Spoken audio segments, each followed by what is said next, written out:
Well, the topic tonight is Iran. My guest is a friend, really. He's interviewed me several times over the last couple of years from Tehran. He is a journalist, and Alireza Komandi. Alireza, welcome to the show. Thank you for having me on the show. Well, a lot of people are going to want to know what's going on in Tehran firsthand. You're a journalist, you've been covering this. First of all, how much real destruction happened, first of all, just in Tehran, the city of Tehran?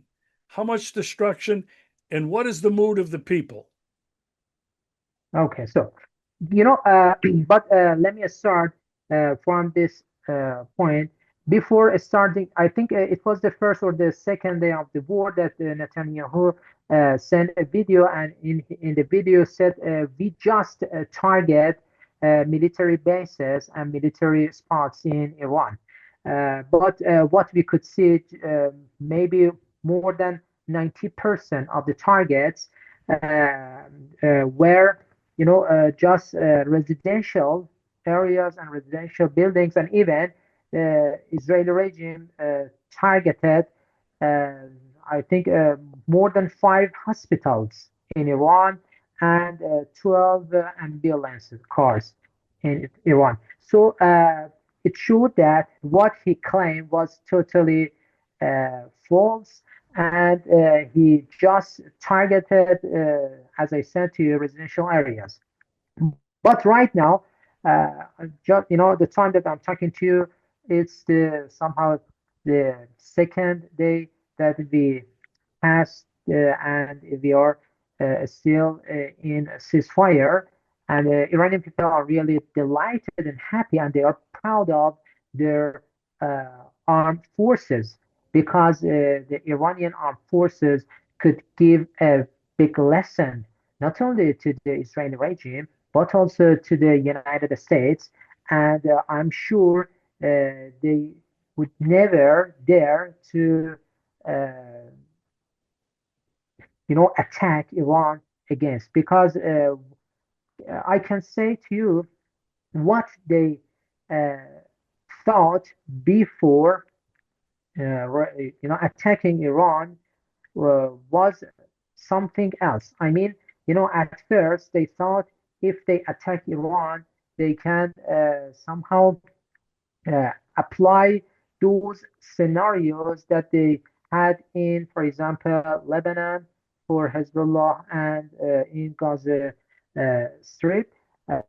But Iranian armed forces, uh, yeah, at first there was a kind of shock in Iran, because we lost,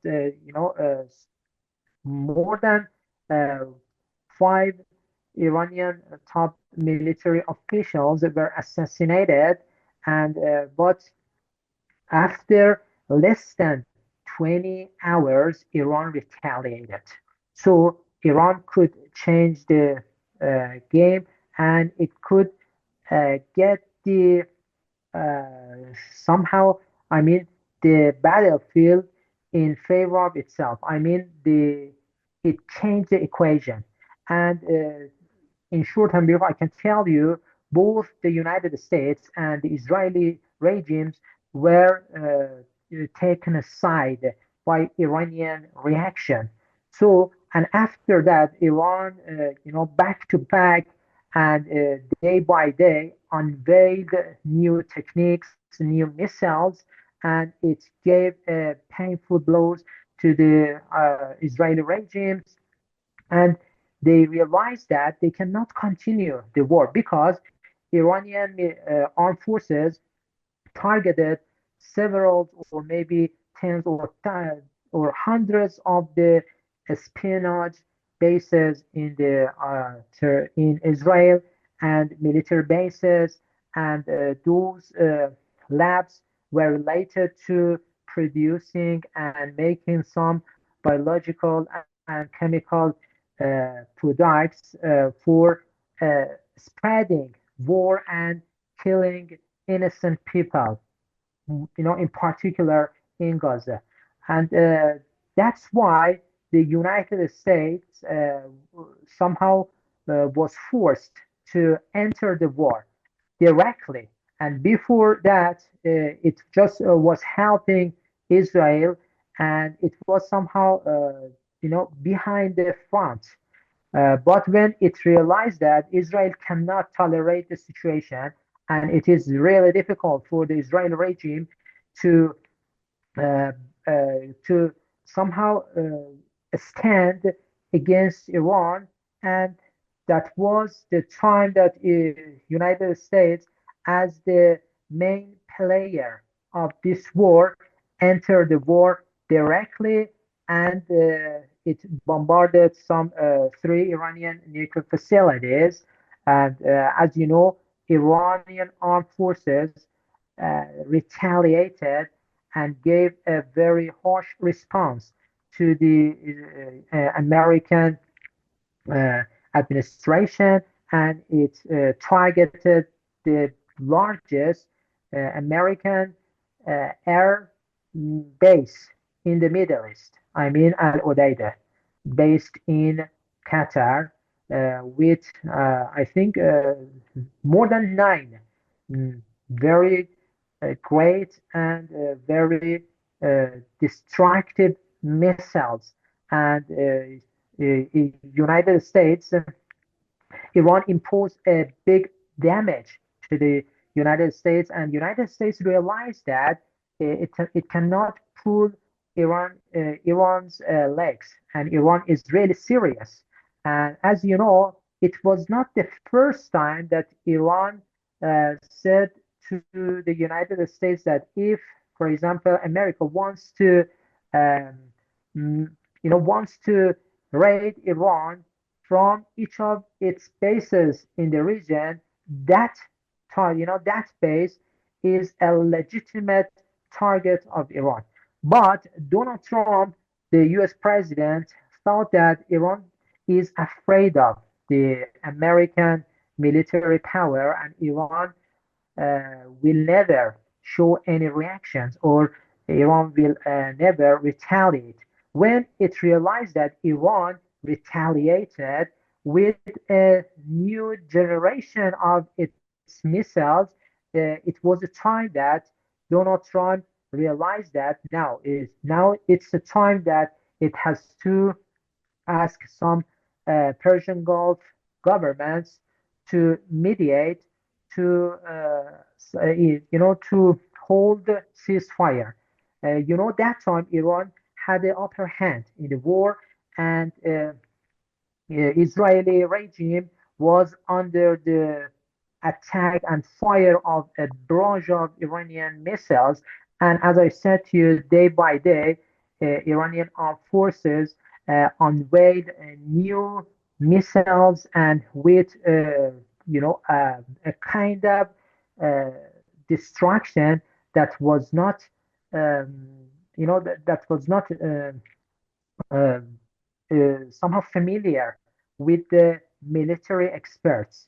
So Iranian people are really right now delighted and proud of their armed forces, and they do believe that if the Israeli regime wants to violate the ceasefire, as you know, the Israeli regime asked for holding ceasefire because Iran was in a situation that the upper hand was with Iran, and Iran, if the war continued, the occupied territories would would be raised to the ground.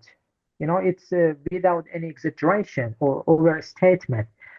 So Iran somehow maybe showed a kind of mercy to the Israeli regime, and it showed that But let me tell you this point.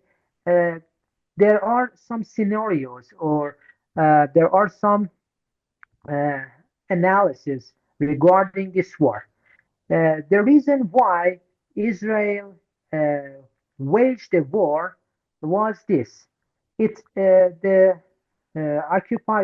Israeli regime at first thought the reaction of Iran could be like the operation through Promise 1 and 2, and Iran may launch some missiles, and mm, those missiles can be, for example, some of them, not all of them, some of them can be intercepted by the Iron Dome.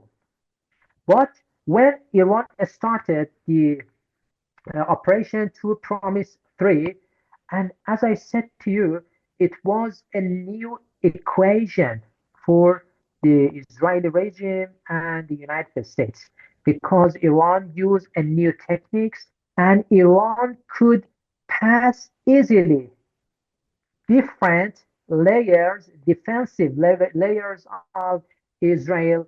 And as you know, uh, I'm sure you have watched that video and footage. For example, when one of the Israeli uh, defense, defense system is going to target Iranian missiles, it against come back to its base and it targets itself.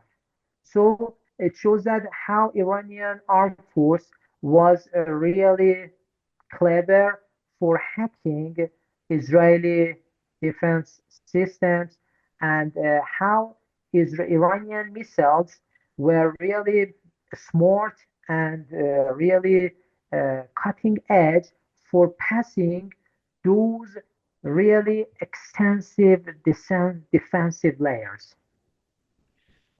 Well, thank you for that report, Alireza. I have to ask you a couple of other really important questions.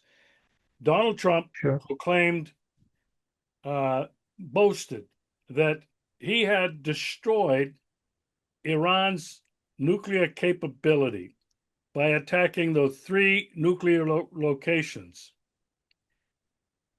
But what has been coming out since then was two things I'd like you to verify. Iran had already moved its nuclear material and processing equipment away from those locations, and that actually the damage was very minimal. Can you answer briefly? Is that true?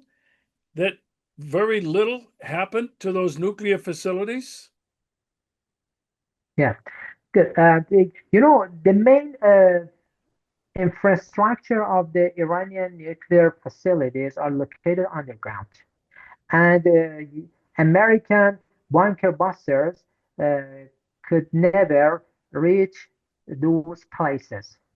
As I know, your American bunker buster can just go into the soil up to 60 feet, if I'm not mistaken, 60 feet.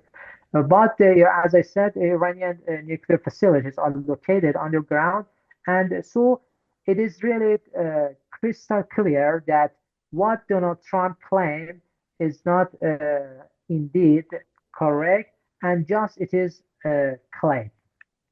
But let me refer you to today's CNN an exclusive report about the Donald Trump's claim, and some resources, military sources, said to CNN what Donald Trump claimed about destroying completely Iranian nuclear facilities is not correct at all. Just the bunker busters could damage some, could just make minimal damage to the nuclear facilities, Iranian nuclear facilities. So, and importantly, Iranian nuclear uh, capabilities is not something had been imported. It is a kind of indigenous science, and Iran, I think about 2 decades ago, could reach this technology. So it is completely an indigenous. technology. So, and nobody can push Iranian back in order to make progress in nuclear technology. Uh, just what they could damage was the buildings of the nuclear facilities which were on the surface of the ground. But the main part is under the ground, and it is not, those places which are underground are not uh, damaged incredibly. Just minimal damage happened to them, and Iranian uh, Atomic Agency uh, has said we are going to go forward really faster than before. And uh, I don't know if you know this point or not. Today, Iranian parliament passed a bill uh, for suspending the inspection of the IAEA because we do believe that IAEA is a is a kind of a spy. It's acting like a spy uh, for Israel and the United States just to transfer some really critical, sensitive information of the Iranian nuclear facilities. And the main one of the main reasons of this war was the misinformation that the head of IAEA Grossi gave as a report to the Board of Governors, and it was as a pretext for both Israel and the United States to attack Iran. You know, Iran was in the middle of the negotiations with the United States. And what they did, I mean, attacking Iran, was really act of betraying. And so it is not at all acceptable in diplomatic arena. So I want to ask you this. I was aware that Iran was no longer going to cooperate with the International Atomic Energy Agency uh, and its leader, this Rafael Grossi, who I think has been a traitor. He's been a traitor in Ukraine. He's had his inspection teams there, and they say, "Oh yeah, we know that Zaporozhye has been being attacked, but we don't know where it's coming from." Uh, and I'm sure that he has been, as you said, a spy, uh, passing on information about Iran's nuclear program. But now I have to ask you this: are there any calls in Iran, either in the parliament or Iranian hardliners, calling for now the development of a nuclear weapon, which Iran says it has never done that? Are there calls now to build a nuclear weapon? Yeah. Iran for more than 2 decades tried to uh, prove that is not looking for making or approaching nuclear weapons because it is, according to our leader, Ayatollah Khamenei, and his fatwa, his verdict, religious verdict fatwa, it is forbidden. And so it is very clear that we do not need to go toward or we don't need to approach nuclear weapons because Iran is not going to extend its soil, its territory through conquering other states and attacking other places. And importantly, it is really dangerous for each country to maintain the nuclear weapons. It's really, it could be fatal, and it's a really deadly decision for a country wants to produce and keep nuclear weapons. So, and during at least 2 decades ago, the the IEA, the IAEA been has never found any trace or document to show that Iran is looking for making nuclear weapons. And even uh, CIA 2 or 3 times said that there is no any document, there is no any evidence to show that the Islamic Republic of Iran wants to make nuclear weapons. But it was, as I said, a kind of pretext in the hand of the Israeli regime and the US and IAEA for imposing a kind of war on Iran. And unfortunately, finally, the head of IAEA was, uh, the main role and was the main component or was the last piece of the puzzle for imposing the war on Iran. Uh, but actually, Iran does not need to produce and look for nuclear weapons. And because right now, Iranian missile capability is really great, and we can defend ourselves very well.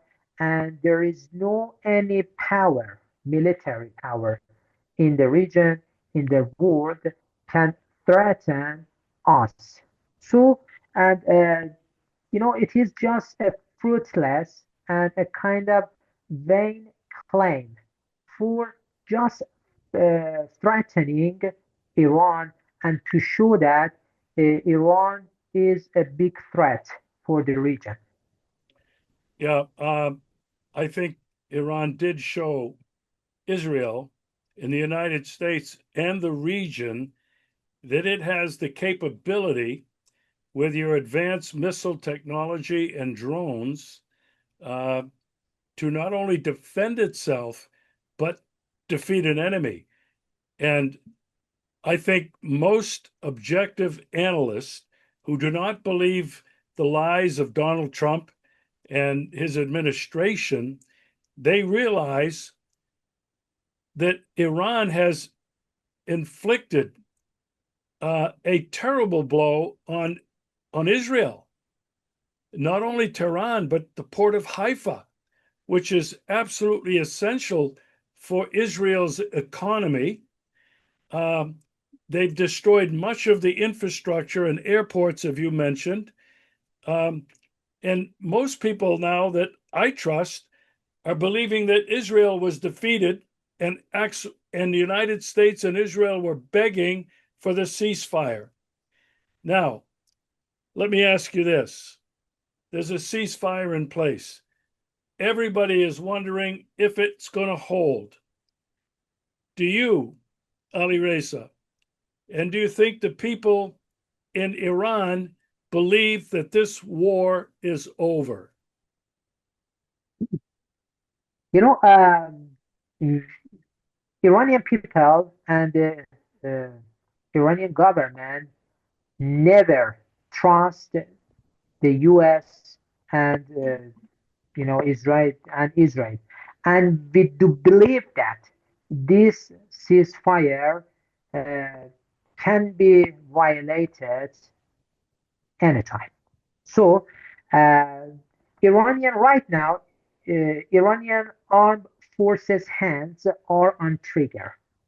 They are completely prepared to show a very harsh reaction and they retaliate in a way that nobody thought about it if the Israeli regime wants to violate this ceasefire. When we come back, for example, to 6 months ago, we can see when Israel held ceasefire with Lebanon, after I think 2 weeks or a couple of weeks, it violated. When it held a ceasefire with Hamas, it violated. So this time, this ceasefire can be violated, and so there is no guarantee for it. But our guarantee, I mean, the guarantee that we have, the Iranians have the guarantee is our armed forces. We believe in our armed forces, and we know if the Israeli regime wants to violate this ceasefire right now, at that time, it would be the time that maybe half of the occupied territories would be razed to the ground.